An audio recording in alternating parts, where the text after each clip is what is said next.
bueno, la muerte de este alemán, esta secta podríamos decir que se termina... Bueno, en realidad yo creo que la secta ya estaba terminada. O sea, yo creo que él en realidad llegó a nuestro país, como le pasa a muchos líderes sectarios que tienen un perfil megalómano, es decir, creen que son Dios en la tierra y nunca renuncian a su poder, con lo cual, aunque le quede un solo feligrés, se reducen a lo mínimo, pero obviamente que yo no pienso que tuvieran fieles acá. Él viene huyendo de un montón de denuncias en Europa, porque sí. el caso de la chica no fue el único. No, claro. Es decir, hay muchos casos de abusos. Cuando hay exadeptos que salen a los medios, que sacan libros, donde la policía te persigue, donde tenés incluso delitos. Es decir, acá estaba para desaparecer, para ser invisible, no para captar adeptos, claro, ni como algunos pensaban, a ver si tendría algún seguidor o pretendería continuar con la secta. Yo creo que continuaría en el círculo íntimo y nada más. En su historial, claro, es un grupo complicado porque es de los tipos de ambientes New Age, donde se mezclan extraterrestres, espíritus, cuestiones esotéricas. Por ejemplo, la chica fue abusada a los 13 años porque, obviamente, dentro de un ambiente pseudo-esotérico religioso se le adoctrinaba de que con 13 años te dicen que tu alma tiene 35.000 años y que como es tan antigua solo puede estar con alguien que tenga un alma de esa calidad espiritual y que para avanzar espiritualmente tenés que tener relaciones con el líder y tus padres lo consienten estando dentro de la secta. O sea, para que veamos un poco la idea. La esposa de Wollensack era lo que se llama canalizadora, que hasta en Uruguay existe, que es el channeling, que es como el espiritismo de tercera generación, que ya no solo incorporan espíritus, sino avatares, extraterrestres, maestros ascendidos y toda clase de entidades supuestas donde les dan mensajes y obviamente los mensajes son acatados por los fieles. ¿Hay sectas activas hoy en Uruguay? Sí, por supuesto. Lo que pasa es que tenemos que romper tal vez el mito de que las sectas son solo los grupos destructivos que se aíslan, que cometen grandes delitos. Hoy se habla más que de grupos sectarios, de relaciones sectarias. Es decir, de estructuras de manipulación psicológica, de abuso psicológico. Por decirte algo, nosotros recibimos consultas diarias.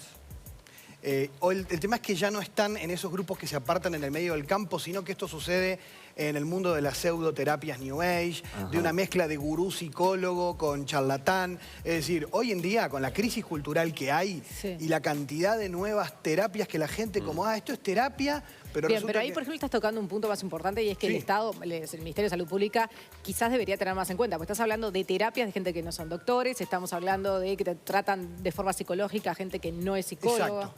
Exacto, y justamente, si bien hay personas honestas que practican este tipo de terapias, aunque no tengan ninguna validez científica, y a veces lo que traten es de presentar su discurso espiritual disfrazado de algo teóricamente científico que no lo es, hay personas muy honestas, pero hay también psicópatas, hay personas con cuadros psicológicos complicados que son verdaderos manipuladores que vuelven esclavos mentales a sus adeptos, que además les pagan, y van a su casa, tienen su vida normal. No pensamos que están en una secta, pero están manipulados por WhatsApp, por su Facebook, por Twitter. ¿Y acá cuántas funcionan, se sabe? No hay un conteo. Mirá, por decirte, sectas detectadas en el diccionario español de sectas, hay cerca de 30.000 grupos. No, pero acá en Uruguay En Uruguay, y yo te hablo de miles de grupos. O ¿Sí, sea, tanto? sí, aunque somos 3 millones. Porque en realidad, a ver, vamos a repasar un poquito, yo qué sé. Pastorino, queríamos ir repasando algunos casos, ¿no? Por ejemplo, en el año 1996 llamó la atención aquel escándalo que se dio con un cura salesiano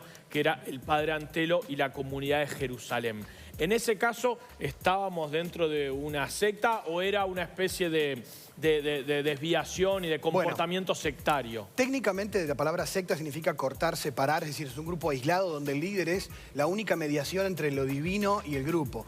En el caso del padre Antelo estaba dentro de la Iglesia Católica, con lo cual hubo una intervención a nivel, digamos, penal, por fuera y a nivel de la Iglesia.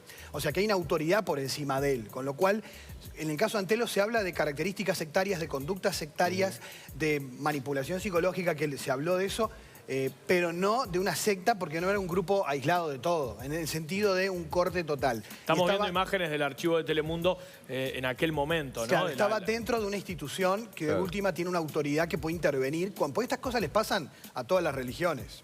Que vos podés encontrar un caso de un manipulador y bueno...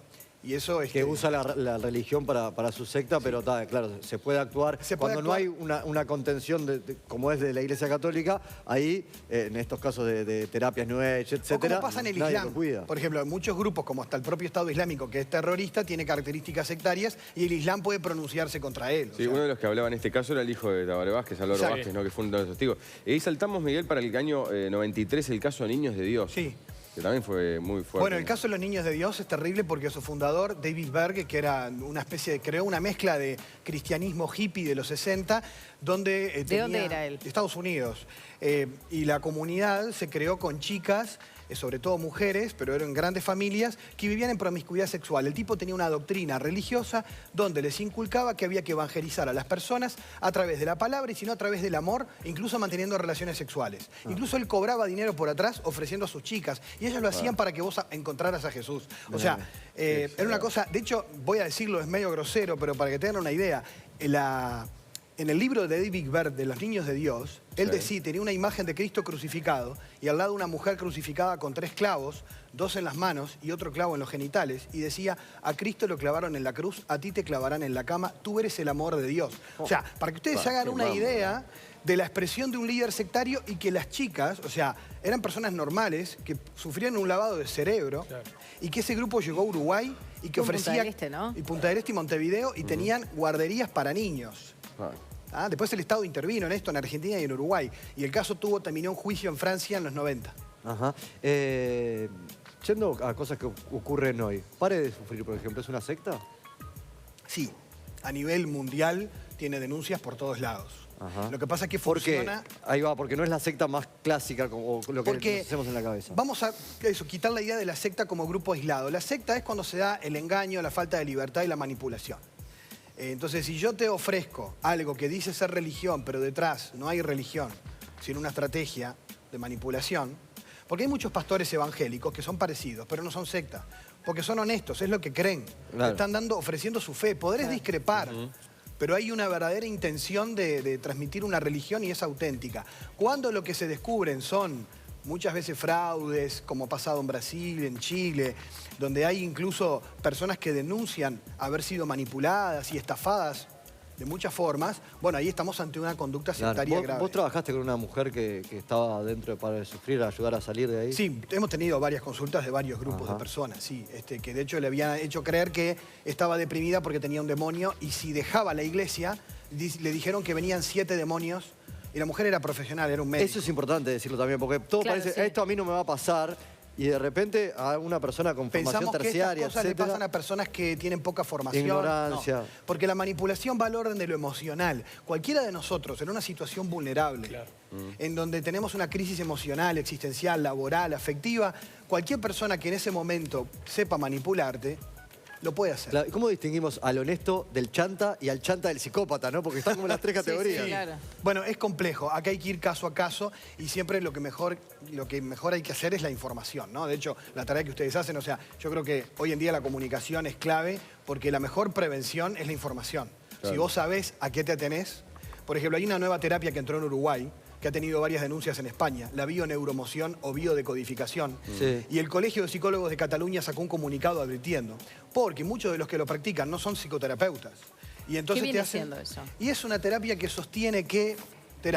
Sostiene que, en realidad, todos los problemas que vos tenés de salud tienen una raíz emocional. Eso es una verdad parcial. Muchos problemas que vos tenés son por una causa emocional. Pero no si te vas y te golpeas la rodilla contra un muro. Claro. A ver, no todo es por una cuestión de una raíz emocional y a veces te inventan traumas que no tuviste y hay gente que ha salido muy contenta y por eso tiene publicidad, porque hay gente que te dice, pará, Miguel, que eso a mí me hizo bien, y yo le creo porque le genera un efecto placebo, le responde a problemas que tenía, a preguntas que tiene, pero también hay gente que ha salido muy mal. Muy mal. ¿Y el arte de vivir es una secta? Bueno, en algunos países ha tenido críticas de este tipo, hay varios blogs de exadeptos que denuncian conductas sectarias. La crítica más grande al arte de vivir es que se presenta como una escuela de yoga y Ravi Shankar dice que él es Dios.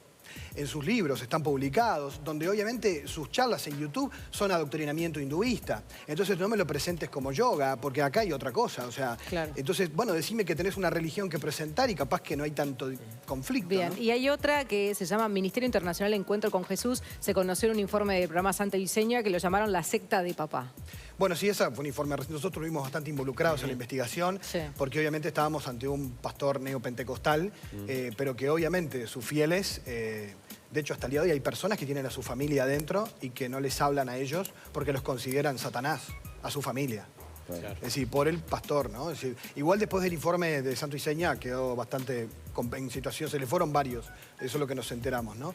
Pero obviamente que estos personajes, de hecho, hemos recibido denuncias de grupos similares en Montevideo. O sea, a partir del programa nos han llegado personas que dicen, Miguel, a mí me pasa lo mismo en un grupo que es distinto, que tiene otro nombre y es tal cual lo que salió en el programa. O sea que estas cosas se repiten. Se reproducen, claro. Muy bien.